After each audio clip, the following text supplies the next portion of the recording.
मैं सबसे पहले तो ये बताऊं कि एक टैलेंट हंटर हैं, एक बहुत ही बड़ी 422 टैलेंट एजेंसी चला रहे हैं, एक्टिंग करवाने के बादशाह हैं। 75,000 थे, उसको तकरीबन 75 लाख पे लेके गए। यार पैसा मेरी ज़िंदगी में कभी मकसद नहीं रहा।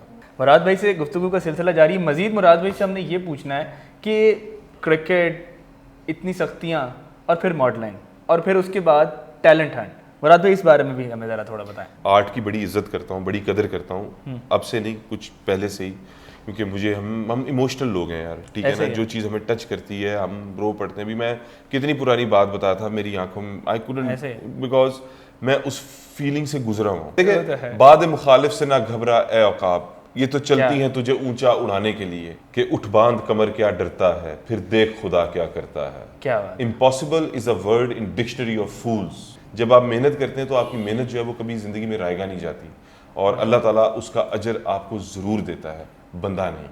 क्या बात है। अस्सलामु अलैकुम, मैं हूं रज़ा हाशमी और आज आपके लिए एक नई इंस्पिरेशनल येट सक्सेसफुल स्टोरी लेकर आया हूं। मेरी मुराद है मुराद हैदर काज़मी से। मुराद हैदर काज़मी का तारुफ अगर मैं करवाना चाहूँ तो शायद मेरे पास वक्त कम होगा और उनकी शनाख्तें ज़्यादा होंगी। उन्होंने ज़िंदगी में ऐसे ऐसी चीज़ें की हैं कि आप अगर सुनेंगे उनसे तो आपको बहुत मज़ा आएगा। मैं सबसे पहले तो ये बताऊँ कि एक टैलेंट हंटर हैं, एक बहुत ही बड़ी 422 टैलेंट एजेंसी चला रहे हैं, एक्टिंग करवाने के बादशाह हैं। लोग करने के बादशाह होते हैं, ये करवाने के बादशाह हैं। इनसे मिलते हैं और इनकी कहानी इन्हीं की ज़बानी जानते हैं। अस्सलाम वालेकुम। वालेकुम सलाम। मुराद कैसे हैं आप? मैं बिल्कुल ठीक ठाक, थैंक यू। मैं ऑफ कैमरा जब आपसे स्टोरी सुन रहा था तो मैं इतना ज़्यादा एक्साइटेड था कि अपने व्यूअर्स को सुनाऊं कि किस तरीके से एक गुजरांवाला का ठेठ पंजाबी लड़का उठ के साउथ अफ्रीका चला गया और बाद में आके इतना नफीस मॉडलिंग वाला काम कर रहा है। ये ज़रा मुझे स्टोरी तो सुना है सबसे पहले। Firstly Raza, thank you very much कि आपने इस काबिल समझा और आपने जो है मुझे इंटरव्यू के लिए बुलाया। मैं तो भी कुछ किया ही नहीं इतना। रज़ा, मैं गुजरांवाला में पैदा हुआ, तो हम 6 बहन भाई हैं, मैं सबसे छोटा। और जो आपको पता है छोटे होते हैं वो थोड़े लाडले भी होते हैं। तो मेरी मदर का बड़ा शौक था कि मैं फ़ौज वगैरह में जाऊं, कुछ इस तरह का ना, एयरफोर्स में। तो मुझे उन्होंने एट द एज ऑफ 3.5 उन्होंने मुझको सेंट पीटर्स भेज दिया, मरी में हॉस्टल। तो मैं कुछ 1.5 साल वहाँ पर रहा। फिर मैंने कहा कि अम्मी जब बादल आते हैं ना तो मुझे उसमें से आपका चेहरा नज़र आता है। क्या बात है। तो तब मैं 4 साल का था। तो मेरी अम्मी जो है वो, डैडी जो है वो गाड़ी इन्होंने पकड़ी और वो लेके मुझे वापस आ गए। उसके बाद मैं like you know I was more into cricket sports. मेरे बड़े भाई हैं वो क्रिकेट वगैरह खेलते थे तो मैं उनको देखता था। तो फिर वो थिएटर वगैरह किया करते थे, सुहेल अहमद साहब, ताहिर सरवर मीर साहब वगैरह के साथ, बब्बू बराल, ये लोग सब उनके साथ। तो अलमदार भाई के साथ, बस इस तरह का, तो उनको देखा करता था मैं। तो फिर उसके बाद क्या हुआ कि थोड़े फादर जो थे वो लाइक स्ट्रिक्ट थे, तो मेरा ज़रा घर से तो बाहर, हर बंदे का मसला हाँ, तो घर से बाहर निकलना वगैरह जो है वो कम हो गया। तो फिर मैंने क्या किया कि मेरे पास कोई डिग्री वगैरह तो थी नहीं इतनी, कोई भी डिग्री। अच्छा। तो मैंने क्या किया कि मैं जो है वो मैंने कुछ पैसे पूसे जमा किए बड़े तरीके से, और मैंने जो है वो एक एजेंट था कराची में, अबू बकर, तो वो मेमन था। अच्छा। तो उसको मैंने ना 75,000 रुपीज़ दिया। मैं कहा यार I want to get out from this country, मैं कहा मैंने यहाँ से जाना। तो उसने मुझे कुछ 15 दिन बाद उसका मुझे कॉल आई, तो उसने मुझे कहा कि भाई तुम्हारा स्वाज़ीलैंड का वीज़ा आ गया। अच्छा। तो वहाँ से तुम $300 दोगे तो तुम्हें वहाँ से मेरे बंदे जो हैं वो ले जाएंगे जोहानिसबर्ग। अच्छा। मैंने कहा ओके। तो ये मेरी उम्र उस वक्त थी 16-17 साल। तो और आप डंकी मारने का प्लान पूरा बना चुके हैं? मुझे नहीं था कि मैं क्या मारने वाला हूँ या क्या करने वाला हूँ। तो मैंने कहा जी डन, लॉक लॉक। ठीक ठीक। तो उसके बाद जब मैं वहाँ पर पहुँचा, मैं वहाँ पर गया, तो मैं यहाँ से Karachi to Dubai, Dubai to Kenya. अच्छा। कीनिया से मंबासा जो था वो स्वाज़ीलैंड की एयरलाइन थी। तो स्वाज़ीलैंड जो बहुत छोटा टाउन है, लाइक पूरे जितना हमारा लाहौर में मॉडल टाउन है, बिल्कुल इतना बड़ा होगा, और किंगडम है वहाँ पे, किंग ऑफ स्वाज़ीलैंड। तो मैं वहाँ पे गया। तो फिर जब मैं वहाँ पहुँचा तो मेरा ना कोई ननिहाल ददियाल में कोई बंदा नहीं था जो साउथ अफ्रीका कभी गया हो। मैं किसी को नहीं जानता था, मेरे पास कोई किसी किस्म का कोई नंबर नहीं था किसी का भी। तो मैंने क्या किया कि मैं वहाँ पर जब पहुँचा तो उन्होंने मुझे कहा कि जी आपका नाम क्या है। मैंने कहा जी मेरा नाम मुराद है। एयरपोर्ट पे मुझे बंदा लेने आया था, उसका नाम सईद था। He was from India, Gujarat. ठीक ठीक। तो खैर मैं वहाँ पर जो है उसको $300 दिए। उसने मुझे कहा कि चलो बैठ जाओ गाड़ी में। वो मुझे किसी एक छोटा सा एक विलेज था, लोकेशन थी, वहाँ पे ले गया मुझे। वहाँ पे उसने मुझे जो था उसने कहा कि जी यहाँ से आपको ये काले हैं, ये आपको अफ्रीकन्स, ये आपको ले जाएंगे। मैंने कहा ठीक है। मैंने वाइट टी शर्ट पहनी हुई थी, तो वो मेरी कज़न ने मुझको भेजी थी ऑरलैंडो से। तो वहाँ उस पर लिखा हुआ था कहाँ थे आप, और ऑरलैंडो का वो फ्लोरिडा का वो बना हुआ क्या था। बात है। मैंने वो उतारी तो मैंने ब्लैक टी शर्ट पहनी, तो मैंने कहा why I am wearing black. English भी नहीं आती थी इतनी। सही। तो उसने कहा कि भाई वो बॉर्डर पे जब लाइट मारते हैं ना तो वो शूट कर देते हैं, तो इसलिए वाइट नज़र आ जाएगा, काला नज़र नहीं आता। अच्छा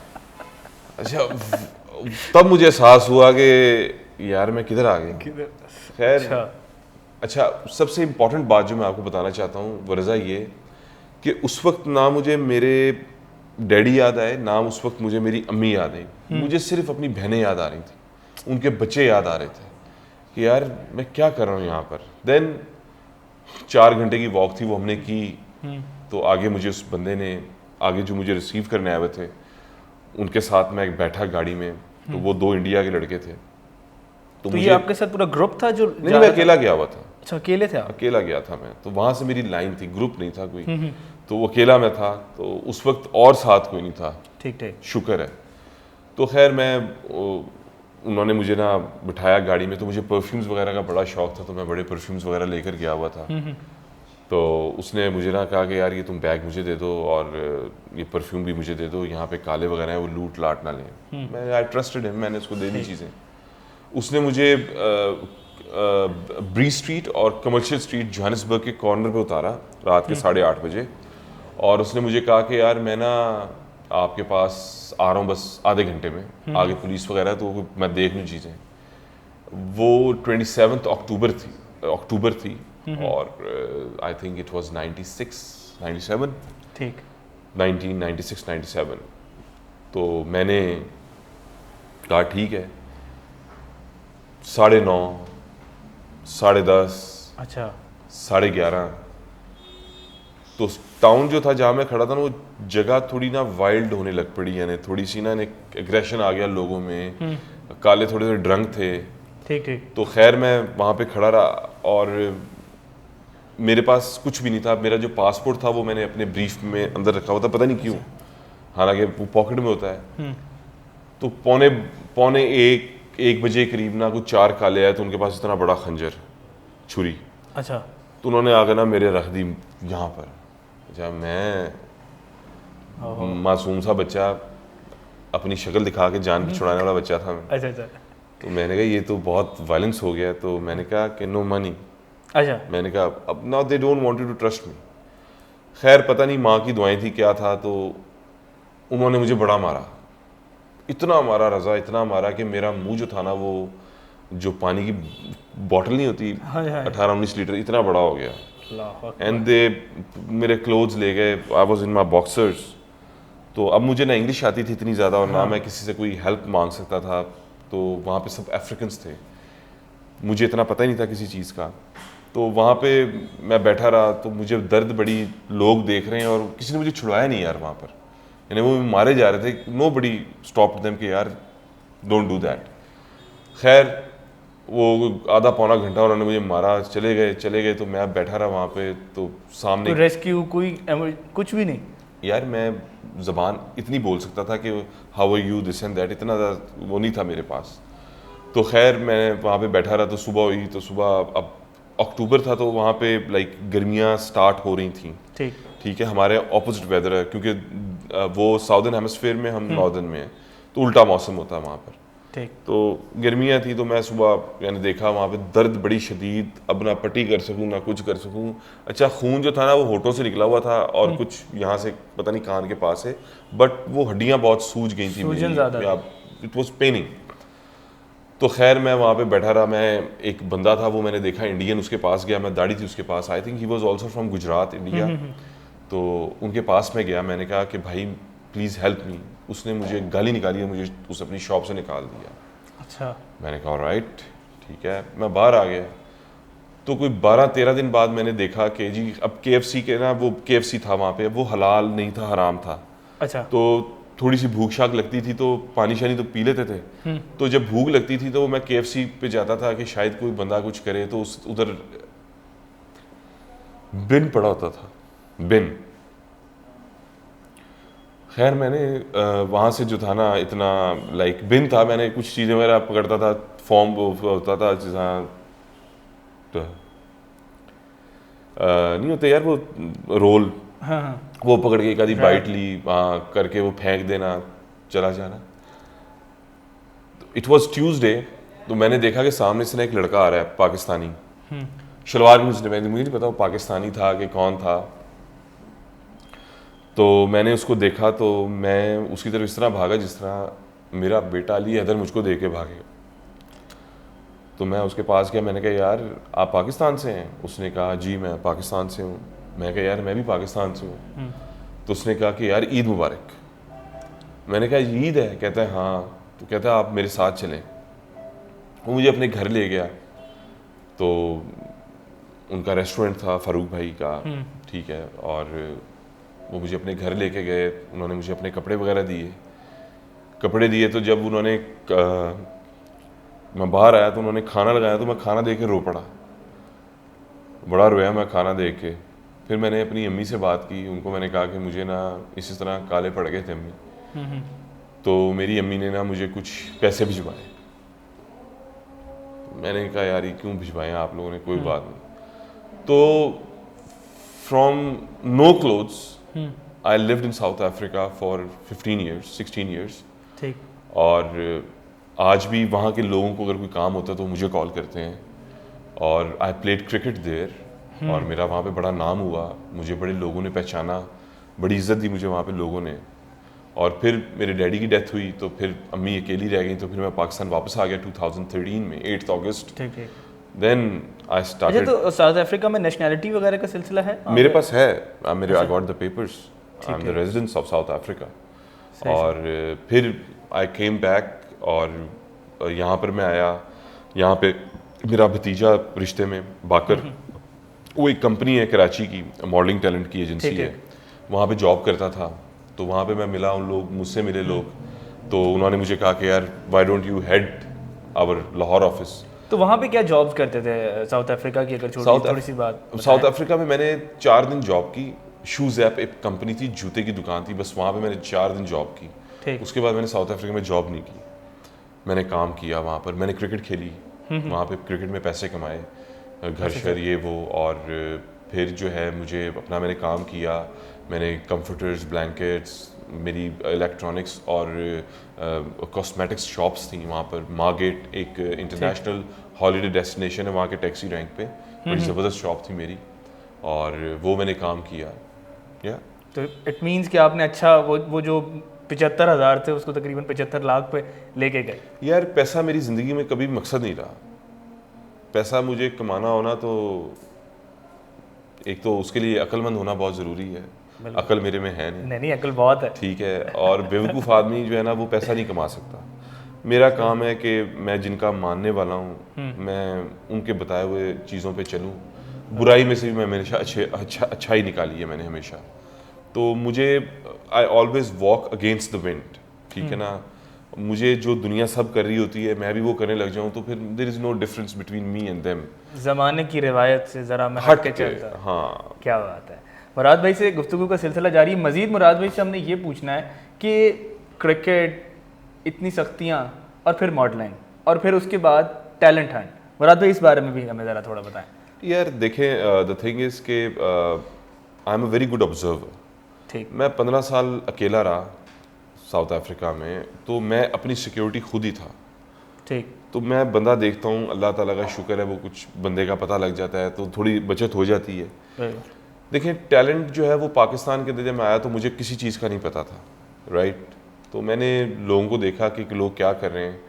फिर जब मैं एक पोजीशन पर बैठा और एक अथॉरिटी वाली जगह पर बैठा, एक यानी जहाँ पे मैं जॉब कर रहा था, तो वहाँ पे मैंने देखा कि वहाँ पे बच्चे बच्चियाँ मेंटली तौर पे प्रिपेयर्ड होकर आते हैं बुराई करने के लिए। ये एक बहुत बड़ा अलमिया है समझ लें इस इंडस्ट्री का। तो मैंने जब देखा, जब मुझे लड़कियों ने अप्रोच किया, कुछ लड़कों ने भी अप्रोच किया, तो ये नहीं कि मैं कोई बहुत रहमतुल्लाह अलैह हूँ, ऐसी बात नहीं है, but been there done that, मैंने तौबा की, अल्लाह ताला से तौबा की है और अल्लाह ने और अगर मैं आपको मज़े की बात बताऊं, मुराद भाई से मेरी पहली मुलाकात ऐसी आप समझ लें कि जगह पे हुई थी कि शायद मैं अगर बताऊं तो बहुत से लोग इस पे शब आशूर मुराद भाई शिया मस्जिद इस्लामपुरा में मेरी मुराद भाई से मुलाकात हुई।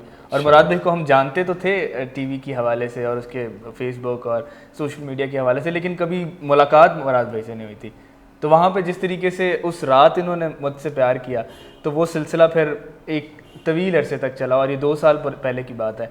और इसी तरीके से मुराद भाई की शफकत भी हम पे है और मुराद भाई का प्यार भी है। तो ये जो आने वाले लोग इस माइंडसेट बना के आते हैं कि यार बुराई ही करनी है, तो यार अच्छाई करने वाले लोग बहुत हैं। क्या ख्याल है इस बारे में? मैं आपको बताता हूँ, बात ये होती है आप कोई भी काम शुरू करें ना, यानी कोई भी अगर एक आर्टिस्ट है तो मैं बहुत आर्ट की बड़ी इज्जत करता हूँ, बड़ी कदर करता हूँ, अब से नहीं कुछ पहले से ही, क्योंकि मुझे हम इमोशनल लोग हैं यार, ठीक है ना। जो चीज़ हमें टच करती है हम रो पड़ते हैं। अभी मैं कितनी पुरानी बात बताया था, मेरी आंखों में आई कुडंट, बिकॉज मैं उस फीलिंग से गुजरा हुआ हूँ, ठीक है। तो मुझे पता है कि जब इंसान के पास पैसे नहीं होते, कपड़े उसने पहने होते हैं, और जब लोग खाना खा रहे होते हैं, वो कहीं पे जाते हैं तो लोग उससे पूछते हैं कि यार खाना खाओ, तो वो कहते हैं नहीं मैं अभी खा कर आया हूँ। तो वो जो सलाइवा होता है वो नीचे किस तरह लेके जाता है इंसान, मुझे हर चीज़ का अंदाज़ा है और मुझे ग्राउंड रियलिटीज़ का पता है यार। तो मैं भी एक इंसान हूँ, मेरे भी बच्चे हैं, मेरे भी भांजे भतीजी हैं, सब लोग हैं, हम इंसान हैं। तो देखें, कोई भी आपने काम करना हो ना, उसके लिए भरम से करें, आप इज़्ज़त के साथ काम करें।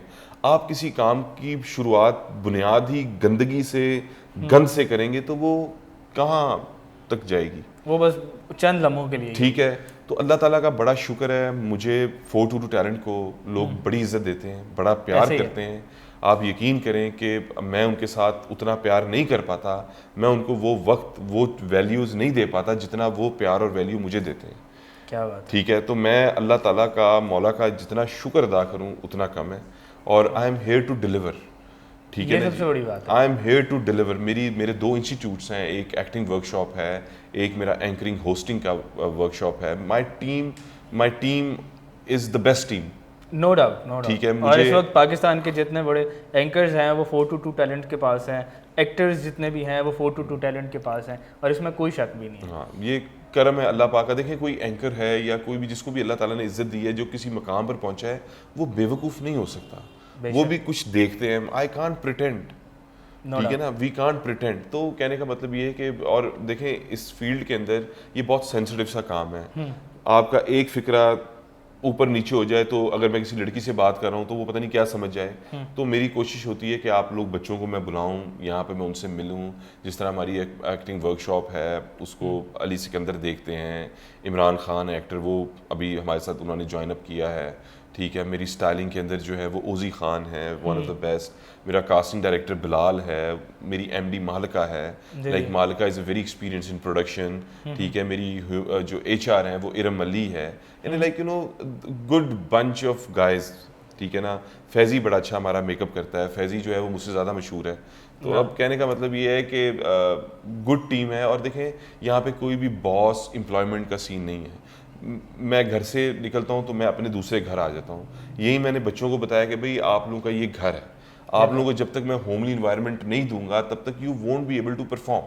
एग्जैक्टली, ठीक है ना। और ये फील्ड है ही ऐसी कि अगर आपका आर्ट और आपका टैलेंट निकलता ही तब है जब आपका इन्वायरमेंट अच्छा है। जी बिल्कुल ऐसे ही है। और देखें, मेरे पे मुझे अप्रोच करना जो है वो इस तरह, जिस तरह आपने अपने आप से बात करनी है। मेरा नंबर, ठीक है, 0300 8677 ये तमाम लोग लिख लें जो इस वक्त अपने शौक को परवान चढ़ाना चाहते हैं और एक्टिंग की तरफ आना चाहते हैं, मॉडलिंग की तरफ आना चाहते हैं एक अच्छे तरीके के साथ।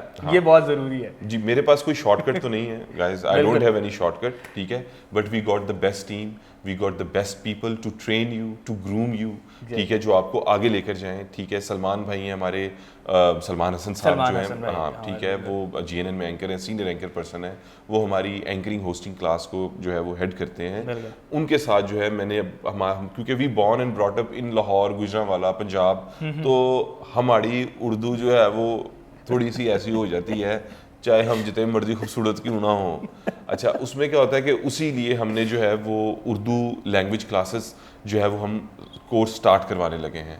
ठीक है, फिर मैं फोटोग्राफी जो है मैं उसके अंदर आने लगा हूँ कि फोटोग्राफर जो है उन बच्चों को हम सिखाएं, like you know dancing classes हैं, ठीक है, गिटारिंग, म्यूजिक, जो कोई बंदा सीखना चाहता है, we are up for it. ये सबसे बेहतरीन चीज़ है और मुराद भाई से गुफ्तगू का सिलसिला जारी है, लेकिन यहाँ पे हम इनसे एक मज़ीद चीज़ पूछेंगे कि 422 टैलेंट को बनाने में इनको क्या दुश्वारी है, क्योंकि हमारा बेसिकली चैनल एंटरप्रेन्योर्स को देखता है, हम सक्सेस स्टोरीज शेयर करते हैं, तो जो लोग ऐसे स्टार्टअप स्टार्ट करना चाहते हैं, मुराद भाई इस हवाले से बताइएगा 422 को बनाने में आपको क्या परेशानी आई, आपने किस तरीके से सेटअप स्टार्ट किया? अच्छा, जब मैंने नाम रखा ना 422 तो तब मेरी तमाम प्रॉब्लम सॉल्व हो गई थी सिर्फ नाम रखने से।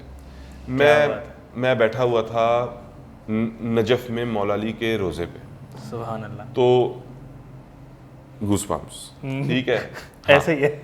तो मैं बैठा हुआ था, एक कुरान पाक छपता है ताज कंपनी में और एक कुरान पाक छपता है इंटरनेशनल, ठीक है। जब हम हज उम्रा ज़ियारात पे जाते हैं तो इंटरनेशनल कुरान पाक होता है जो पाकिस्तान में, वो ताज कंपनी का। तो कुरान में एक आयत है इन और हमने अहले बैत को ऐसे पाक किया जैसे पाक रखने का हक है, और इनसे हर किस्म की निजासत दूर है। तो वो इंटरनेशनल कुरान नंबर पेज 422 पर थी। तो मैंने कहा कि मेरी कंपनी का नाम होगा 422 टैलेंट, ठीक। उसके बाद मुझे दुश्वारी ये हुई कि मुझे जगह लेनी थी, जगह मिल रही थी तो ले ली जगह मैंने। फिर मेरे अल्लाह ताला मेरे साथ मौला इतना काइंड रहा है कि मुझे कोई प्रॉब्लम नहीं हुई। प्रॉब्लम बस ये होती है कि जब आप निकलते हैं तो जो लोग बैठे होते हैं, जो महलों वाले होते हैं, वो चाहते हैं कि झोंपड़ी वालों को रौंद दें। तो उन्होंने बड़ी कोशिश की, मगर सर पे गाजी का अलम है, साया उनका पंजतन पाक का, तो ऐसे कितने आए, कितने आएंगे और वही उनको भेज देंगे। ऐसे ही तो अल्लाह का बड़ा शुक्र है। मैं बस ये बताना चाहता हूँ कि एक दफ़ा एक बंदे ने मेरे पे लाइव वीडियो की थी। अच्छा, हाँ, तो मैं उसके साथ डेली इस तरह ही कर रहा होता हूँ, तो मुझे बड़ा मज़ा आता है। I hope you also like it bro. लेकिन वो बात होगी कि वो नहीं, वो तो है। देखे, बाद मुखालिफ से ना घबरा ए औकाब, ये तो चलती हैं तुझे ऊंचा उड़ाने के लिए। ये मेरे बड़े प्यारे भाई हैं, अल्लाह उनको सलामत रखे, सिराज भाई। उनको मैंने फ़ोन किया, मैंने कहा यार मैं बड़ा परेशान हूँ, एक फलाना बंदा ये वो। तो उन्होंने कहा बाद मुखालिफ से ना घबराए औकाब, ये तो चलती हैं तुझे ऊंचा उड़ाने के लिए। उसने कहा तू देख तेरे साथ क्या होता है इंशाल्लाह ताला। मैंने कहा चले ठीक है सिराज भाई। फिर मेरे बाबा जान मोहम्मद नसीम अवान, उनकी दुआएं, मैं अपनी अम्मी के पैर चूम के घर से निकलता हूँ और जब घर जाता हूँ तो पैर चूमता हूँ। माँ की दुआएं हैं, बीवी का बड़ा ताबेदार हूँ बहुत ज़्यादा, ठीक है भाई। तो बीवी की बड़ी दुआएं हैं और she is the main person. The business I am in, जो मेरा बिजनेस है वो बहुत एक सेंसिटिव सा बिजनेस है ना, लड़के लड़कियां, models, actress.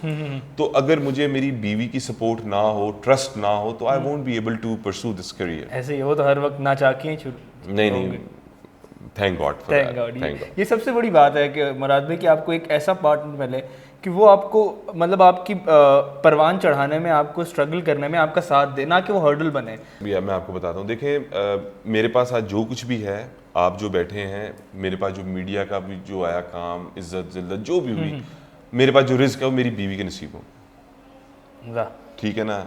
She is the woman behind it, ठीक है। अब मैं हूँ, मेरे औलाद मेरे नसीबों की है। रिस्क, इज्जत, ये सब जो है सारा के नसीबों का, क्या बात, ठीक है। तो वो जिस तरह लक्ष्मी होती है तो हमारी वो है। तो मैं तो कहता हूँ, और जो देखें मेरी 4 बहनें हैं और अब अल्हम्दुलिल्लाह मैं खुद एक बेटी का बाप हूँ, तो वो भी किसी की बहन है, वो भी किसी की बेटी है। अगर मैं किसी की बेटी को सुख नहीं दूंगा तो कल को मेरी बहन बेटी को भी कोई सुख नहीं देगा। तो ये मेरी सोच है।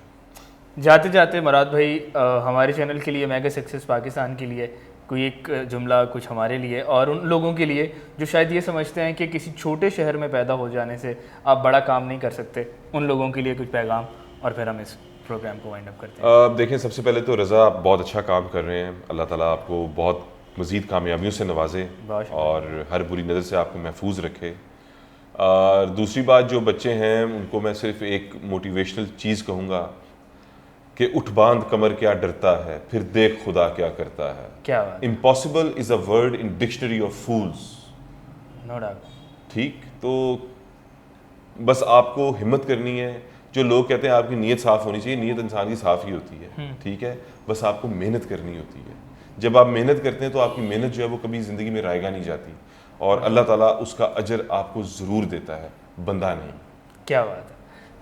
प्रोग्राम का इख्तिताम करते हैं। इतनी खूबसूरत बात मुराद भाई ने कह दी कि मेरा कुछ कहने का पीछे रह ही नहीं गया।